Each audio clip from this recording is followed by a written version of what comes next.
함께 시간 좀 먼저 심령이 가난한 자는 우리 찬양하면서 지난 시간 한 주 한 주 그렇게 들었던 말씀들을 기억하시고 또 오늘 말씀을 기대하면서 함께 찬양하면서 나아가도록 하겠습니다.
여러분, 화평이라고 하는 단어는 모두가 바라는 단어일 수가 있습니다.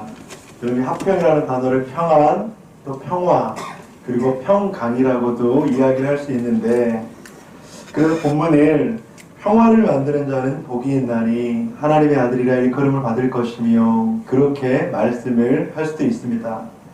평화는 우리가 소망하는 것 가운데 하나입니다. 그런데 오늘 본문에서 팔복에서 말하는 그 평화는 우리가 이전에 알고 있었던 그 평화와는 조금은 다르다고 하는 것입니다. 여러분, 일반적으로 평화는 전쟁이 없는 상태, 전쟁의 반대 개념으로 평화를 말합니다. 평화가 깨지면 전쟁이 있는 것이고, 그리고 전쟁이 없으면 평화가 있고 다툼이 없는 상태라고 이야기할 수 있죠. 그런데 예수님의 평화는 나라와 나라, 개인과 개인의 전쟁이나 다툼이 없는 그런 상태만을 말하는 것이 아니라고 하는 것입니다. 하나님의 평화는 나라와 나라, 인간과 인간 사이에 다툼과 전쟁이 없는 상태가 아닙니다. 그래서 우리는 하나님께서 주신 진정한 평화를 경험해야 합니다. 그 평화로 말미암아서 세상 속에서 평화의 복을 누릴 수 있기 때문입니다. 여러분들, 이 평화를 여러분들 헬라어로 뭐라고 하는지 잘 알고 계시죠? 평화를 무엇이라고 하죠? 우리가 너무나도 많이 이야기하는 샬롬. 샬롬이 바로 평화라고 이야기를 하는데, 우리가 이 평화, 화평을 이해하기 위해서는 구약 성경을 좀 알아야 돼요. 그래서 구약에서는 이 화평, 평화를 무엇이라고 말하냐면 하나님 자신이 바로 나는 평화다, 그렇게 이야기를 한다고 하는 것이죠. 하나님이 소유하신 성품이 많이 있죠.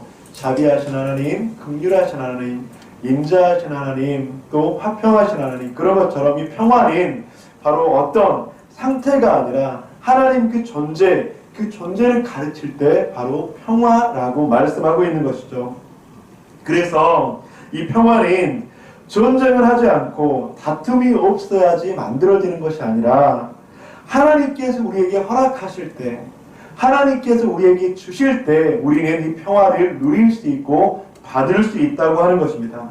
그렇다면 성경에서 말하는 평화는 어떻게 주어지고 어떻게 사라지는 것일까요? 두 번째로 나누고 싶은 것이 바로 성경에서 말하는 평화는 어떻게 주어지고 어떻게 사라지는 것이냐 하는 것입니다.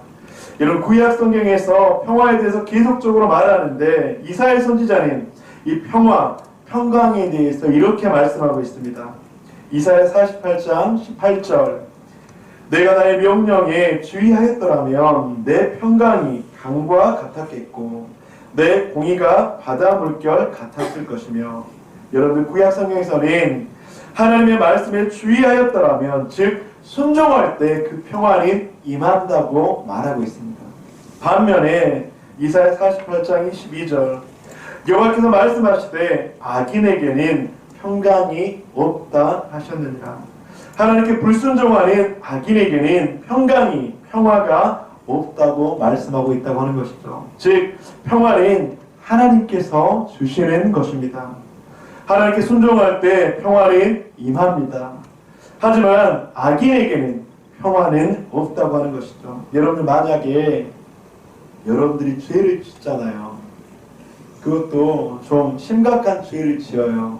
그러면 여러분들이 그 마음 가운데 나는 마음이 평안하다, 나는 왜 이렇게 마음이 평화롭지, 이렇게 과연 할 수 있을까요? 여러분들 어떻습니까? 만약 그렇게 죄를 짓고 씻을 수 없는 죄를 지었음에도 불구하고 나는 평안하다, 만약 그렇다면 두 가지예요. 양심에 화인을 맞았던가, 두 번째는 그 죄를 하나님 앞에 처절하게 회개했던가, 그 둘 중에 하나라고 할 수 있습니다. 죄인들은 하나님의 말씀을 순종하지 못했습니다. 그래서 평화를 얻지 못한다고 하는 것이죠. 그런데 그것이 끝은 아니었습니다. 하나님은 그들을 버리지 않으시고 방법을 주셨는데, 그 죄인이 평화를 얻을 수 있는 방법, 그것은 바로 화목 제물이었습니다. 화목 제물을 통해서 하나님의 평화가 다시 맺혀진다고 하는 것이죠. 죄로 인해서 하나님과의 관계가 깨어진 관계에서 화목 제물로 말미암아서 평화를 누렸고 하나님과의 그 단절된 가운데 회복이 주어졌다고 하는 것이죠. 그런데 이런 화목 제물은 계속적으로 발전이 되어졌습니다. 그리고 선지자들은 예언을 했습니다. 하나님께서 화목 제물로 말미암아 이스라엘 백성들과 평화를 갖고 싶었지만 이스라엘 백성들이 그 화목 제물로 말미암아서 하나님과 온전한 평화가 이루어졌나요? 이루어지지 않았죠. 그래서 선지자들은 계속적으로 예언을 했는데 너희들에게 평화의 언약이 곧 선포되어지는데 너희들에게 완전한 평화 그리고 완벽한 평화가 임하게 될 것이다. 그리고 평화의 메신저, 평화의 그 완결판을 너희들에게 하나님께서 보내주실 것이다. 이렇게 선지자들은 계속적으로 예언을 했다고 하는 것이죠. 여러분들, 선지자가 평화의 메신저를 보내주셨다고 했는데 그분은 누구십니까? 바로 예수 그리스도이십니다. 하나님께서는 자신과의 관계가 단절된 백성들을 위해서 평화의 왕을 보내주셨습니다. 평화의 왕인 예수 그리스도라고 하는 것이죠. 이사야 9장 6절 말씀 여러분들이 한번 읽어주시기 바랍니다. 시작.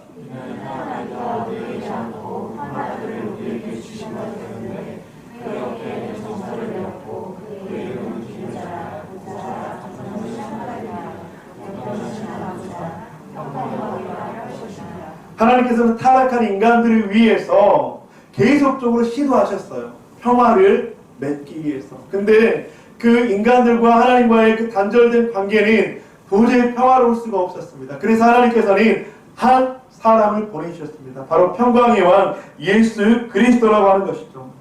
예수께서 이 땅 가운데 오신 목적인 평화를 이루고 평화를 만들기 위해서 보내셨다고 하는 것이죠.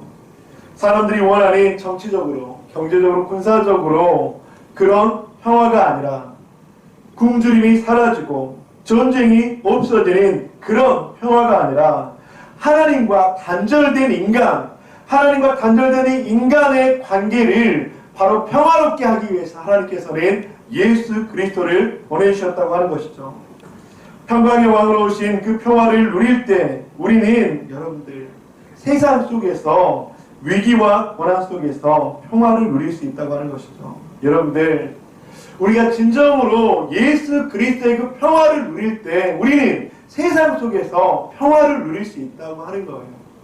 진정으로 우리의 평강의 왕으로 오신 예수 그리스도를 경험할 때 우리는 위기와 고난과 어려운 상황 속에서도 평화를 누릴 수 있다고 하는 것입니다.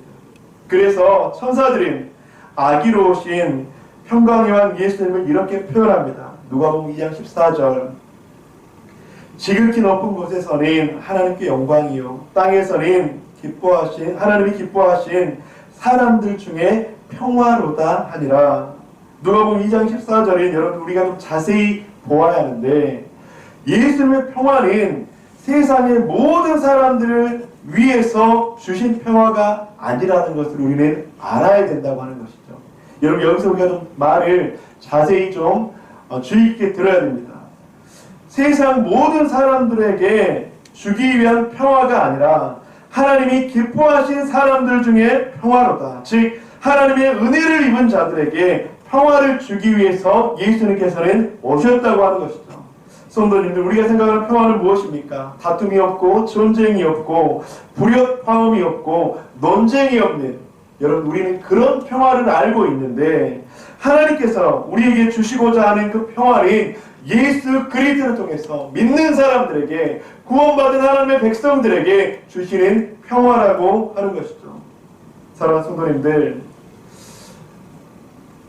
지금 나누는 말씀을 우리가 좀 자세하게 보아야 되는데 누가복음 12장 51절하고 53절 내가 세상에 화평을 주려고 온 줄로 아느냐 내가 너희에게 이르노니 아니라 도리어 분쟁하게 하려 함이노라. 이후부터 한 집에 5사람이 있어 분쟁하되 셋이 둘과 둘이 셋과 하리니 아버지가 아들과 아들이 아버지와 어머니와 딸과 딸이 어머니와 시어머니가 며느리와 며느리가 시어머니와 분쟁하리라 하시니라. 마태복음 10장 34절 36절 내가 세상에 화평을 주러 온 줄로 생각하지 말라. 화평이 아니요 거움을 주러 왔노라. 내가 온 것은 사람이 그 아버지와 딸이 어머니와 며느리가 시어머니와 불화하게 하려 함이니. 여러분들 조금 말이 이상하지 않습니까? 예수님께서 이 땅 가운데 무엇으로 오셨다고요? 평화의 왕으로 오셨습니다. 그런데 그 예수님께서 화평을 주려고 온 줄로 아느냐? 그렇게 생각하지 말라. 나는 거움을 주려고 왔다. 예수님께서 주시는 평화는 아버지와 아들과 어머니와 딸과 시어머니와 며느리가 서로 분쟁하고 논쟁을 하고 싸울 수 있다고 하는 것이죠. 여러분 이해가 되셨습니까 혹시? 예수님께서 분명하게 이 땅 가운데 평강의 왕으로 오셨는데 또 예수님께서 나는 너희에게 평화를 주러 오지 않았다. 분쟁하러 왔다. 시어머니와 며느리가 분쟁하고 아버지와 아들이 분쟁하고 또 딸이 어머니와 분쟁하고 왜 이렇게 말씀을 하신 것일까요? 예수님께서는 믿음의 사람들에게는 평화로 오셨습니다. 하지만 예수님의 평화가 임하기 위해서는 믿지 않는 사람들과의 관계 속에서는 영적 분쟁도 일어날 수 있음을 우리는 알아야 합니다. 이것이 어떤 의미냐면 믿는 사람들에게 평화가 임하게 되지만 믿지 않는 사람들에게 평화를 주기 위해서 영적 분쟁이 일어날 수도 있다고 하는 거예요. 이렇게 설명을 하면 조금 이해가 쉽게 될 것입니다. 며느리는 예수님을 믿어서 평화를 경험했어요. 근데 시어머니는 예수를 믿지 않아서 평화가 없다고 하는 거예요. 이때 믿음의 며느리가 예수님의 평화를 시어머니에게 전하려고 할 때 그 사이에서 분쟁이 일어날 수 있다고요? 없다고요? 있다고요. 성도님들, 우리는 평화를 위한다는 목적에 평화를 피하고 있지는 않습니까? 우리는 예수님께서 주시는 평화를 경험하지 못하는 사람들을 위해서 분쟁이 일어나더라도 불협화음이 있더라도 불편함이 있더라도 평화의 예수님을 전할 때 진정으로 그 영혼이 하나님의 평화를 경험할 수 있다고 하는 거예요. 예수님의 평화를 경험한 사람들은 예수님의 평화를 만들어내는 사람이 되어야 합니다. 예수님께서는 평화를 경험한 우리가 평화의 사절단이 되어야 된다고 말씀합니다. 평화의 사절단, 즉 평화를 전하는 사람들이 되어야 된다고 하는 것이에요. 예수님의 평화를 선포해야 되고 예수님의 평화를 전해줘야 합니다. 여러분들, 그래서 이 평화는 해산의, 출산의 고통에 비유할 때가 많이 있는데, 여러분 출산할 때 고통이 얼마나 심하셨어요? 우리 집사님들. 출산할 때 해산의 고통, 이 출산의 고통은 이루 말할 수가 없잖아요. 여러분, 근데 이 출산이 임박할 때 그 고통은 극에 달합니다. 뭔가도 비교할 수 없겠죠. 그런데 그 출산의 고통이 너무나도 심해서 나 고통 여기까지, 나 고통 받지 않을 거야. 여러분, 그렇게 포기할 수 있나요? 이때 고통의 경지를 넘어섰을 때 한 생명이 탄생할 수 있습니다. 이 고통을 넘어섰을 때 그 고통은 생명의 기쁨으로 경험할 수 있다고 하는 것이죠. 이 생명의 기쁨은 여러분들, 엄마들은 그래요. 그 무엇과도 바꿀 수 없다고 그래요. 그 생명을 보고 기쁨의 눈물을 흘리지 않을 수가 없다고 하는 것이죠. 여러분들, 이 과정이 지나갔을 때 진정한 평화가 임한다고 하는 거예요. 예수님께서 우리들에게 주시고자 하는 이 평화도 마찬가지라고 하는 거예요. 우리가 하나님의 그 평화를 경험했는데 하나님께서 우리들에게 그 평화를 주시는데 우리들에게 그 평화를 전하는 평화의 사절단이 되라고 하시는 거예요. 근데 그 평화를 전할 때 시어머니와 며느리가, 아들과 아버지와 그리고 딸과 그리고 엄마가 그 평화를 전하는 과정 가운데서 싸울 수도 있다고 하는 거예요. 그런데 그 과정이 지나갔을 때 진정으로 평화가 임하게 된다고 합니다. 마태복음 10장 11절과 15절에서 말씀합니다. 어떤 성이나 마을에 들어가든지 그 중에 합당한 자를 찾아내어 너희가 떠나기까지 거기서 머물라. 또 그 집에 들어가면서 평안하기를 빌라. 그 집이 이에 합당하면 너희 빈 평안이 거기 임할 것이요 만일 합당하지 아니하면 그 평안이 너희에게 돌아올 것이니라. 누구든지 너희를 영접하지도 아니하고 너희 말을 듣지도 아니하거든 그 집이나 성에서 나가 너희 발의 먼지를 떨어버리라. 내가 진실로 너희에게 이르노니 심판날에 소돔과 고모라 땅이 그 성보다 견디기 쉬우리라. 여러분들, 우리가 전하는 평화를 받아들이기도 하고 받아들이지 않기도 한다는 거예요. 하지만 우리는 그 결과를 생각하면 안 된다고 하는 것입니다. 누구든지 너희를 영접하지도 아니하고 너희 말을 듣지도 아니하거든 그 집이나 그 성에서 나가 너희 발의 먼지를 떨어버리라. 평화를 영접하지 아니하면 그것은 우리의 책임이 아니라고 하는 거예요. 영접하지 않으면 그들에게 소돔과 고모라 땅의 심판날이 임하게 될 것인데 그것은 하나님께서 하실 일이라고 하는 것입니다. 하지만 우리의 해야 될 일은 그 평화를 전해야 된다고 하는 거예요.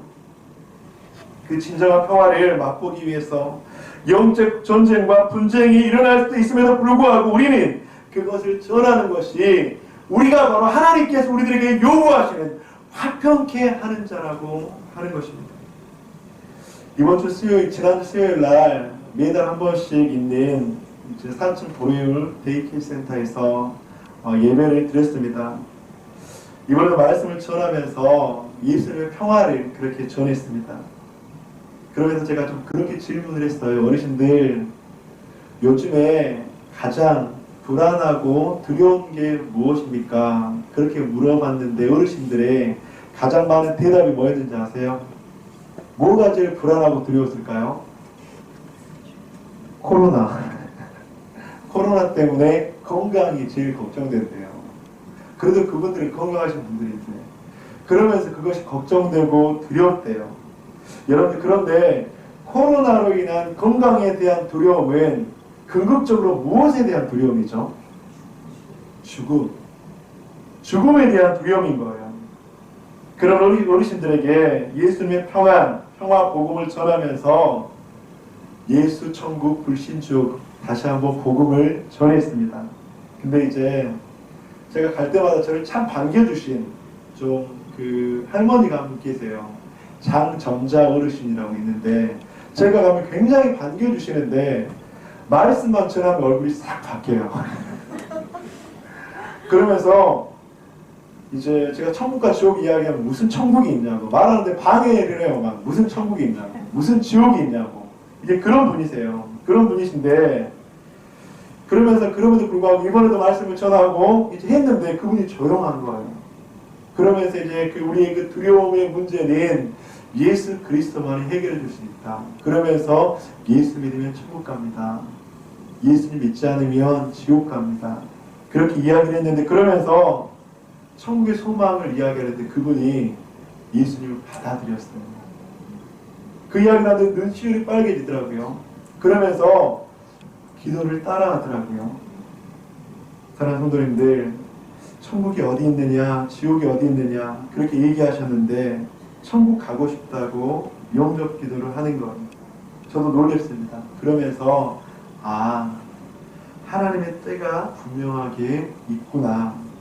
이 코로나 시기에 이렇게 한 사람에게 또 일하시는구나. 사랑하는 성도님들, 오늘 산상순 팔복에서 우리들에게 말씀하는 것이 무엇이냐면 화평케 하는 자는 복이 있나니 하나님의 아들이라 일컬음을 받는다고 하는 것이죠. 우리는 기억해야 합니다. 우리는 하나님의 자녀가 되어서 천국 백성입니다. 여러분들 그렇게 믿으십니까? 아멘. 오늘 당장 죽더라도 천국에 들어갈 확신을 가지고 계십니까? 아멘. 여러분들 그런데 그런 예수님께서 우리에게 요구하시는 것이 있는데 그것은 화평케 하는 자, 평화를 전하는 자가 되라고 하는 거예요. 즉 평화의 사절단이 되라고 하는 것입니다. 우리는 그 평화를 전하는 자로 살아가고 있습니까? 평화의 사절단은 평화를 전하기만 하면 돼요. 여러분들 그것을 받아들이고 받아들이지 않고는 누구의 몫이에요? 그 사람들의 몫이에요. 받아들이면 영원한 하나님의 선물을 받는 것이고 받아들이지 않으면 영원한 불못에 떨어지는 거예요. 세상에서 말하는 기쁨을 주고 분쟁이 없는 그런 평화가 아니라 때로는 분쟁이 있을 수도 있어요. 때로는 평화를 전할 때 영적 전쟁이 일어날 수도 있습니다. 평화의 복음을 전하며 소돔과 고모라의 멸망을 받을 수밖에 없는 그들을 끄집어내는데 어떻게 사단이 가만히 있겠습니까, 여러분들? 여러분들 그들은 우리가 전하지 않으면 평화의 사절단이 되어서 그들에게 복음이 증거되지 않으면 그들은 소돔과 고모라의 멸망을 당할 수밖에 없다고 하는 거예요. 여러분들 그 놀라운 일을 하는데 사단이 어찌 가만히 있겠습니까? 사단이 어찌 그 가운데 분란을 일으키지 않겠습니까? 그 가운데 원망을 일으키지 않겠습니까? 여러분들 평화를 경험하지 못한 사람들을 위해 우리는 평화의 사절단으로 살아가고 있는가? 사랑하는 성도님들, 저와 여러분이 이 화평케 하는 자는 복이 있나니 이 말씀을 듣고 생각나는 사람들이 있었으면 좋겠습니다. 기도해야 되겠다 생각나는 사람들이 있었으면 좋겠습니다. 아니 있어야 해요. 이것이 바로 예수님께서 산상수훈을 말씀하시면서 이 팔복을 말씀하시면서 천국에 대해서 이야기하시는 목적이, 이 산상수훈은 예수님께서 이 지상 사역을 할 때 가장 먼저 하신 설교거든요. 근데 그 가장 먼저 하신 설교를 이야기하시면서 천국을 계속적으로 이야기하는 거예요. 이것은 믿음을 가진, 신앙을 가진 우리들에게 가장 중요한 하나님의 메시지라고 하는 거예요. 이 메시지를 듣고 생각나는 사람이 있어야 돼요. 가슴 아파하는 사람이 있어야 돼요. 눈물로서 기도해야 될 사람들이 있어야 돼요. 그렇다면 우리는 어떻게 예수님께서 주시는 평안과 평강을 얻을 수 있습니까? 우리는 어떻게 평화의 사절단이 되어서 평화를 전할 수 있습니까? 성도님들, 먼저 여러분들에게 우리에게 평강과 평안이 있습니까? 우리는 평화 예수 그리스도를 통해서 평강과 평안을 경험해야 되는 사람들입니다. 그렇게 우리가 평강과 평안을 경험했을 때 평화의 사절단의 역할을 할 수 있는 겁니다. 하지만 이것은 여러분들 기억하시기 바랍니다. 절대로 자동적으로 되는 것은 아니에요. 교회만 다닌다고 예배만 드린다고 자동적으로 되는 것이 절대로 아닙니다. 왜냐하면 우리는 여전히 죄된 속성이 우리 가운데 남아있기 때문이에요. 그래서 여러분들 우리 죄된 속성인 우리가 기도하지 않으면 불안과 염려와 두려움과 근심, 걱정이 들어서 끊임없이 우리의 마음을 사로잡으려고 한다고 하는 것입니다. 바울은 그렇다면 우리가 어떻게 해야 될까? 빌립보서 4장 6절과 7절입니다. 우리 함께 빌립보서 4장 6절 7절 함께 읽도록 하겠습니다. 시작.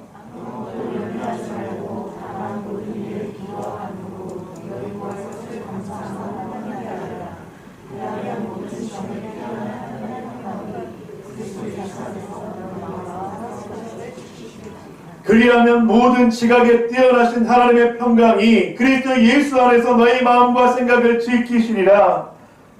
여러분, 우리가 염려하지 않고 어떻게 살 수가 있겠습니까?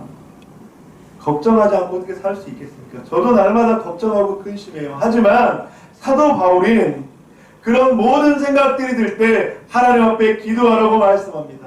그런 생각들이 들 때 하나님 앞에 간구하라고 말씀합니다. 그리고 감사함으로 하나님 앞에 나아가라고 말씀합니다. 그렇게 했을 때 하나님의 평강이, 하나님의 평화가, 하나님의 평안이 우리의 마음을 지키신다고 하는 것이죠. 여러분들, 코로나19가 우리를 피해간다면 얼마나 좋겠습니까? 여러분들, 코로나19가 우리 더거든교회 성도님들 딱 여기만 딱 구름기둥처럼 딱 임해서 이 교회 안에 있는 성도들만 딱 피해가요. 그럼 얼마나 좋겠어요. 그런데 여러분들 절대로 그렇지 않습니다. 우리 직장과 사업장만 계속적으로 부흥하면 얼마나 좋겠습니까? 여러분, 하지만 이것은 믿음이 아닙니다. 하나님은 알라딘의 요술 램프처럼 우리에게 주옵소서, 주옵소서, 주옵소서, 우리가 필요한 것들, 원하는 것들, 간구하는 것들, 그것들을 주시는 분만이 아니에요.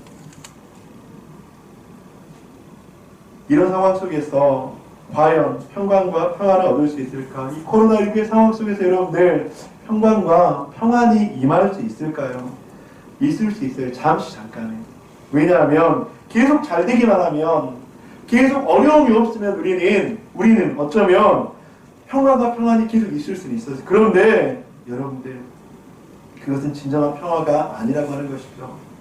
하나님의 평안인 비바람이 불 때, 홍수가, 태풍이 불 때 두렵기는 하지만 그 두려움 속에서 소망을 발견하는 것입니다. 하나님의 평강인 어둠 속에서 빛을 발견하는 것입니다. 하나님의 평강인 어려움이 오지 않는 것이 아니라, 태풍이 불지 않는 것이 아니라, 고난이 오지 않는 것이 아니라 그 속에서 소망이 하나님을 발견하는 것이고, 그 어둠 속에서 빛 대신 예수 그리스도를 발견하는 것, 이것이 바로 하나님께서 성도에게 주시는 평안이라고 하는 것이죠. 그런데 하나님께서, 예수님께서 이 팔복에서 우리들에게 이 평화를 경험하는 자가 될 때 그 평화를 전하는 자가 될 수 있다고 말씀을 하는 것입니다. 사랑하는 성도님들, 이 평화를 경험하는 저와 여러분이 되시기를 주님의 이름으로 간절히 축복합니다. 그렇게 했을 때 오늘 본문 9절에서 다시 한번 말씀합니다. 화평하게 하는 자를 복이 있나니 그들이 하나님의 아들이라 일컬음을 받을 것이며, 누구누구 집사, 누구누구 성도 하나님의 아들 맞구나, 하나님의 자녀가 맞구나, 이 코로나 상황 속에서도 저렇게 하나님을 의지할 수 있구나, 이 코로나 상황 속에서도 너무나도 힘들지만 하나님께 주시는 평안을 경험하고 있구나, 그 성도를 다른 많은 사람들이 하나님의 아들이구나, 하나님의 자녀구나, 그렇게 인정한다고 하는 거예요. 화평케 하는 자는 복이 있나니 하나님의 아들이라 일컬음을 받을 것이며. 사랑하는 성도님들, 우리가 이런 평화, 평강을 누리는, 전하는 저와 여러분 되시기를 주님의 이름으로 간절히 축복합니다. 말씀을 마무리하도록 하겠습니다. 하나님의 평화는 나라와 나라, 인간과 인간 사이에서 다툼과 전쟁이 없는 상태가 아닙니다. 그래서 우리는 하나님께 주시는 진정한 평화를 경험해야 합니다. 그 평화로 말미암아서 세상 속에서 평화의 복을 누려야 합니다. 평화는 하나님께서 주시는 것입니다. 그런데 하나님께 순종할 때 그 평화는 임합니다. 하지만 악인에게는 평화는 없습니다. 하나님께서는 자신과의 단절된 관계에 있는 백성들을 위해서 평화의 왕 예수 그리스도를 보내주셨습니다. 하지만 여러분들 그 평화가 임할 때 영적 분쟁도 일어날 수 있다는 것 우리는 꼭 기억해야 합니다. 예수님의 평화를 경험한 성도인 예수님의 평화를 만들어내는 사람이 되어야 합니다. 우리는 어떻게 예수님께서 주시는 평안과 평강을 얻을 수 있습니까? 어떻게 하면 평화의 사절단이 되어서 평화를 전할 수가 있습니까? 아무것도 염려하지 말고 다만 모든 일에 기도와 간구로 너희 구할 것을 감사함으로 하나님께 아뢰라. 그리하면 모든 지각에 뛰어나신 하나님의 평강이 그리스도 예수 안에서 너희 마음과 생각을 지키시리라. 사랑하는 성도님들, 기도와 간구로 하나님 앞에 나아가시기를 주님의 이름으로 간절히 축복합니다. 감사함으로 하나님께 나아가시기를 간절히 축복합니다. 이때 하나님의 평강이 우리에게 임하게 되는 것이고 이 평강을 소유한 사람이 평강의 사절단이 될 줄 믿습니다. 사람 바라보지 맙시다. 사람의 감정을 살피지도 맙시다. 그들을 건져 내시기 바랍니다. 소돔과 고모라의 그 멸망을 당할 그 영혼들이 있다면 그들에게 평화를 전하십시오. 예수님의 평화를 전할 때 두려워하지 마십시오. 왜냐하면 그것을 하나님께서 가장 기뻐하시는 일이고 천군 천사가 함께 하실 줄 믿습니다. 사랑하는 성도님들, 말씀을 마칩니다. 예수 그리스도의 그 평화, 화평을 경험하는 저와 여러분이 되시길 간절히 축복합니다. 그리고 그 평화의 사절단이 되십시오. 그들에게 나아가십시오. 그들에게 전하십시오. 그리고 하나님의 은혜를 구하십시오. 하나님의 때, 하나님의 방법을 간구하십시오. 그래서 우리 더불어 모든 가족들이 화평케 하는 자가 되어서 평화를 전하는 자가 되어서 하나님의 아들이라 일컬음을 받는 모든 성도님들 한 분 한 분이 되시기를 주님의 이름으로 간절히 축원드립니다.